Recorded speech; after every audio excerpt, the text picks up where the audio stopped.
Hello and welcome to this first and quite possibly last video from myself with regard to my, if you like, Lego project over the last few years, which has been to build a street of modular buildings.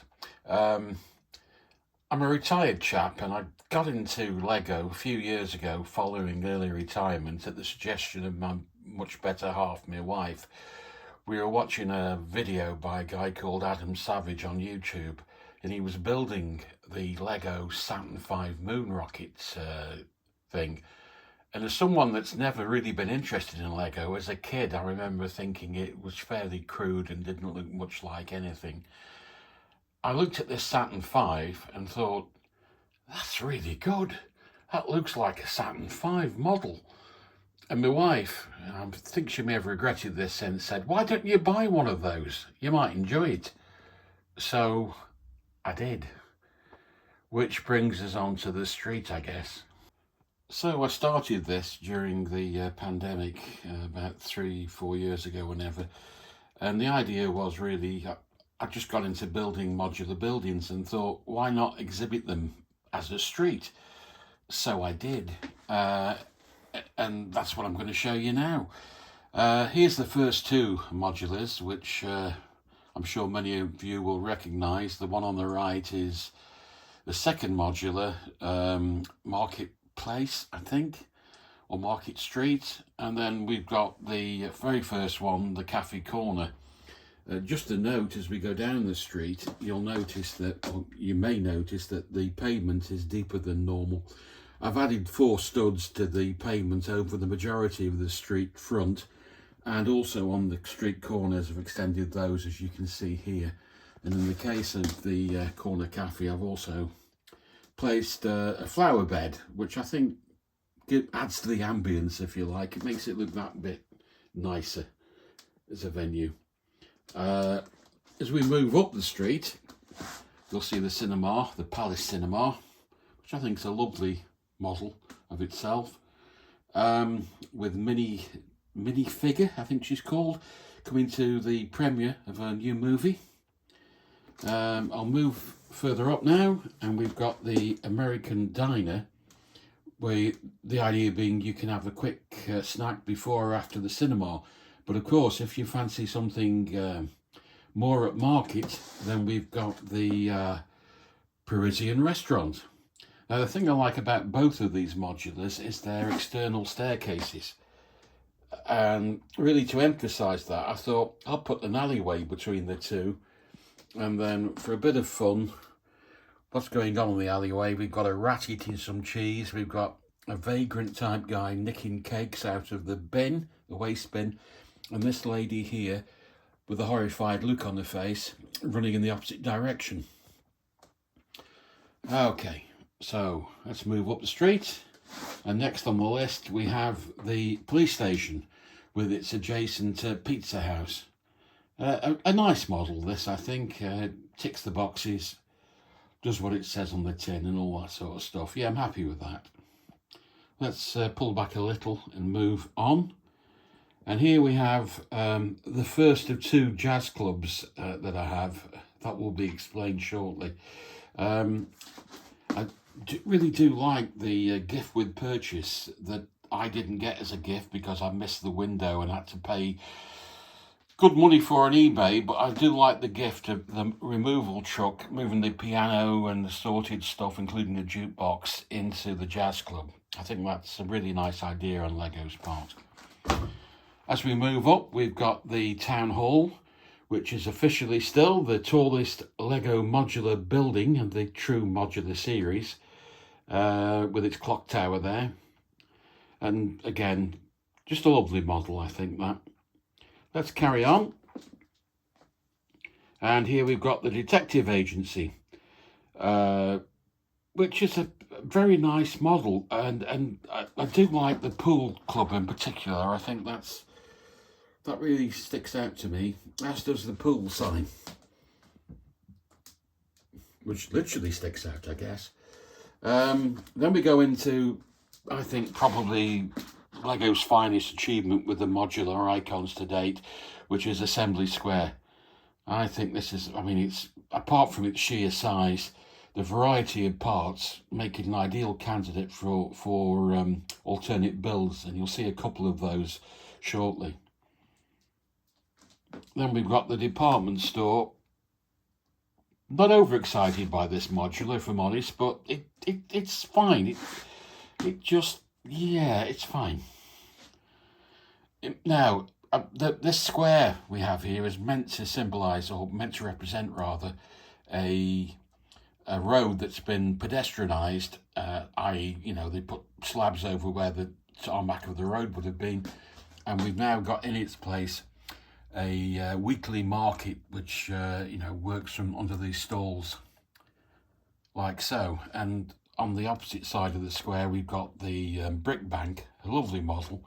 I've added an ATM machine to mine. There's a chap taking some money out down there, and that is a lovely model, I think, the brick bank. The fire station with its 1932 start of Lego date on the top, and this looked rather lovely for my money fire engine. Now you may wonder, of course, what's a 1930s circa fire engine doing in a street that's got vehicles from the 1950s and indeed the 21st century? Well, of course, it's my street, so it's my rules. Let's move on. Birch books, and you might be saying, hang on a minute, why are the firemen running out the top of the fire station across the roof of birch books? Well, basically, what used to be there was the Daily Bugle, which has a fire escape on its right-hand side as you look at it, and the firemen were jumping onto the fire escape in order to save people in the Daily Bugle, which was under attack. I've recently moved the Daily Bugle to make way for the Natural History Museum, the most up-to-date modular at the time of doing this recording, and I haven't got round to moving the firemen, so that's why. And moving on to the museum, there's nothing wrong with this kit, but for me it doesn't pop. I don't know. It doesn't help where I put it in the street, because although I think it matches in fairly well with birch books, the pet shop is more of a, then again, I think the pet shop has that effect on me where whatever's next to it. It's not my favourite model, the pet shop. The townhouse that comes with the pet shop you'll see shortly, because as you may well know, the pet shop and the townhouse are separate modulars that combined into one, so I've moved that. And let's carry on. And here we've got, I think, a real star, the third release in the modular series, the greengrocer. I think the colour and the design of this building really sing, and that to me is a classic of the modular buildings. A really lovely kit, if ever there was one. I mentioned earlier about the use of the assembly square kit as a donor for an alternate build, and here's the first of two that I've got in the street. It's a pub. Now, I believe every street should have a pub in it, but Lego don't seem to share that view, so basically I've gone to Rebrickable, purchased the plans and a second-hand assembly square, and voila, we have this, and lots of lovely features. I just think the thing looks quite, you know, it works from the front. On top we've got a party going on with access via it's a bit dark, but there's a, for those of you that don't know, there's a fire escape runs the length of the side of the building, and that's how people get to and from the party on the roof. Right, let's move over to the end of the street before we turn the corner, and we've got the corner garage. A very nice model. I do like the way it's lying, the way it cuts across the diagonal of the base. I think that's a lovely model, and in my opinion, underrated. Underrated isn't a word I would use to describe the next model, which again is an alternate build of Assembly Square. This is known as the European Jazz Club, and frankly, I'm not sure. I've augmented it a bit with added bits on the roof, but I don't know. It looked nice on the pictures, but when I built it, things like the windows, I just don't know. Let's move on from that. And now we've got the townhouse that I mentioned came with the pet shop, so it's living there right adjacent to the lovely, I think at least, boutique hotel with its gift with purchase taxi sitting outside, and that lovely Flatiron type look, if you know the Flatiron building in New York, the sort of triangular foot plan, and I just think that building works really well. That for me is a classic in the making. Incidentally, you may or may not have noticed the odd wire sticking out. For example, there's one line across the road there I've got to get sorted, and that's because virtually every building in the street does have lights, so it can do a mini Las Vegas when I turn the power on. Okay, now we've got a change of vibe here. We're moving into the Marvel universe, so I'll pull the camera back. Oh, I'm gonna have to go back further than this. Here we go. And as you can see, the humongous Avengers Tower, which I've added to the room in the past couple of weeks. Yeah, you can't miss that thing, can you? And to its left, they're not much smaller, but to my mind, more appealing, Daily Bugle building. I particularly like the dynamic look of the Green Goblin blowing his way out through the front of the building, I think, and Dr. Octopus, and most of these characters, frankly, I don't know who they are, but anyway, it looks good. There's a lot going on, and I quite enjoy it. And then to finish off with the trio of Marvel buildings, we've got Doctor Strange's Sanctorium. And in front of it, we've got this, I think he's called Gargantuous. I haven't seen the movie, but he's attacking in the street, and we've got all this mayhem and Sandman, and then we've got another Gargantuan, or maybe it's his brother, I don't know, coming through a portal at the end of the street, which when it's lit up, by the way, looks rather nice. And then we come to the end of the road, or the street, and for now there's a filler there of the Lego treehouse, keeping things warm for something else to come along, I guess. Now, one thing I didn't show you, which I'll go back to now, is the addition which I put on part of the street as a sort of an area across the road, for want of a better term. So that begins with this. For my money, the best Lego modular, even though it's not officially a modular, I don't care. This is the Old Fishing Store, and I think this is a work of genius. It's beautiful. The colour, the design, the quirkiness of this idea of the roof that's been patched with planks of wood for generations, and I just think that's wonderful. And the seabirds, yeah, that to me is a beautiful Lego model.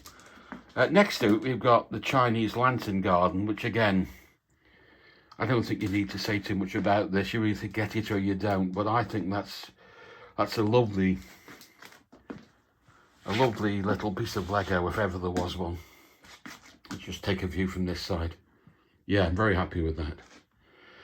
Then we've got a recreation area, which frankly, well, I've always been disappointed with this. It's really green baseboards with flowers, a couple of Lego vehicles, and various things such as a coffee stall, balloons, flowers, hot dogs.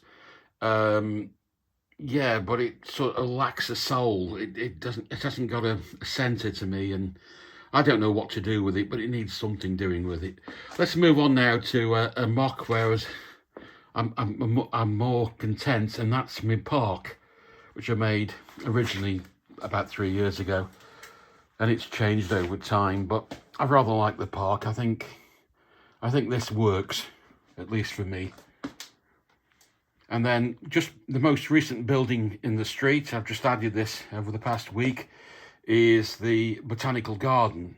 Some of you may know this is a Friends theme set, and frankly, it's not really aimed at people in my age group, I don't think, normally, but it's such a lovely model that I purchased 2 of them, plus 4 additional parts, together with instructions on rebrickable, and made this complete building, because originally the model that you buy has got no back in it. It's sort of open, so kids can move characters around inside, I guess, but this is completely sealed on all four sides, and as such as can be regarded as a building in its own right. And I think with those blossom trees and the plants inside, which I'll give you an idea of if you're not familiar with it, I think this looks lovely, and really for me works very well within the park, and I'm very pleased with that. Anyway, that's it. That's a quick overview of the street. Hope you enjoyed it. And it's, in my small way, I'm trying to pay something back, because over the years I've been interested in Lego. I found the content on YouTube has been so useful and informative and basically inspirational that I thought I really ought to try and, in some small way, pay something back. So again, hope you've enjoyed this. Take care for now. Thanks.